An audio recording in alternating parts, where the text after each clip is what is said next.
அரசு என்பது சட்டமன்றம், நிர்வாகத்துறை, நீதித்துறை ஆகிய 3 இலகுகளை கொண்டது. Legislature, executive and judiciary. They should be independent and interdependent. They should not cross swords with the other wing.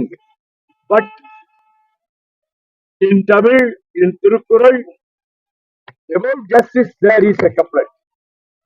சமன் செய்து சீர்தூக்கும் கோல்கோல் அமைந்தொருபால் கோடாவை சார்ந்தோர்க்கு அணி. துலாக்கோல் நிலையிலே நிற்க வேண்டும். நீதி தேவதை அப்படித்தான் நீதி வழங்க வேண்டும். எகிப்திலே 5000 ஆண்டுகளுக்கு முன்னாலே நீதி எப்படி இருந்தது என்றால், நீதி தேவதையின் கண்களை கட்டி விடுவார்கள். ஒரு கையிலே வாள், ஒரு கையிலே தராசு. இது அப்படியே கிரேக்கர்களும் ரோமர்களும் நீதி தேவதையை எப்படித்தார் அவர்கள் சித்தரித்தார். நம்முடைய தமிழகத்தில் இந்த துலாக்கோலை பற்றி சமன் செய்து சீர்தூக்கும் என்ற சொற்களை வள்ளுவர் பயன்படுத்தினார்.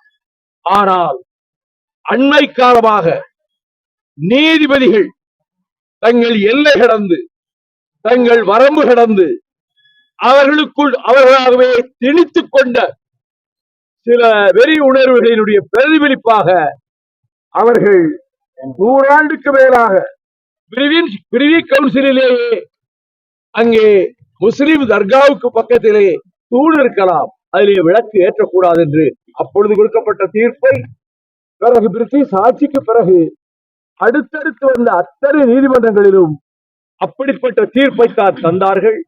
ஆனால் சென்னை உயர் நீதிமன்றத்தின் மதுரை அமர்வில் ஒரு நீதிபதி அந்த தூணிலே புதிதாக போய் விளக்கேற்ற சொன்னார்.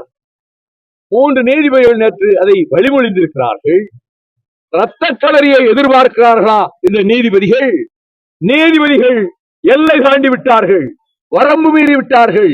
இது ஏற்கத்தக்கதல்ல. தமிழ்நாடு அரசு உச்ச நீதிமன்றத்திலே இதனை எதிர்த்து மேல்முறையீடு செய்ய இருக்கிறது.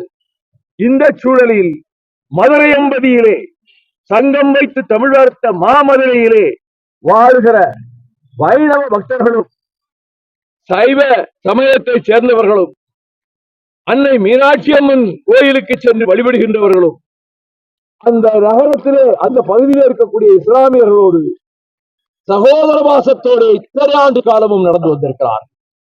தலித்துகள் மீனாட்சி அம்மன் கோயிலுக்குள்ளே போக முடியாது என்ற நிலை நிலவிய போது ரயில்வே ஸ்டேஷனிலே மகாத்மா காந்தியை சந்தித்த வைத்தியநாத ஐயரும் மற்றவர்களும் தலித் மக்களை இந்த கோயிலுக்குள்ளே கொண்டு செல்ல முடியவில்லை என்ற போது ஆலய பிரவேசம் செய்யுங்கள், நீங்கள் ஆலயத்துக்குள்ளே தலித்துகளை அழைத்து செல்லுங்கள் என்று மகாத்மா காந்தி சொல்லிவிட்டு ரயில் தொடர்ந்து புறப்பட்டது.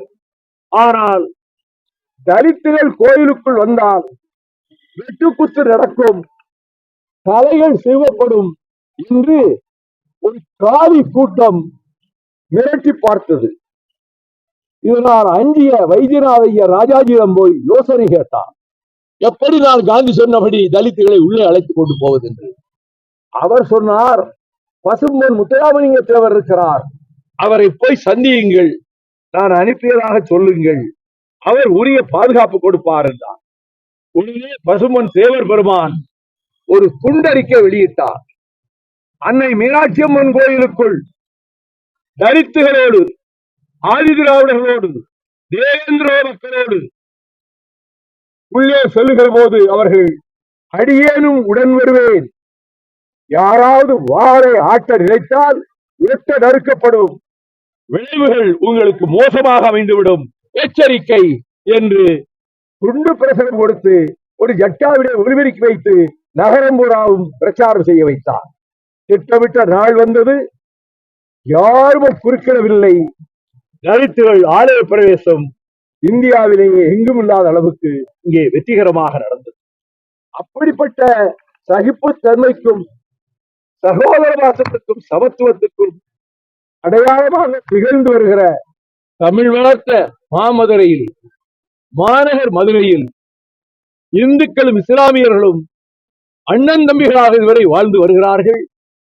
அவர்களை மதவெறியை தூண்டிவிட்டு கலவரத்தை ஏற்படுத்த முயற்சிக்கின்ற சில இந்துத்துவ கூட்டத்துக்கு இந்த நீதிபதிகளுடைய தீர்ப்பு சாதகமாக போய்விட்டது.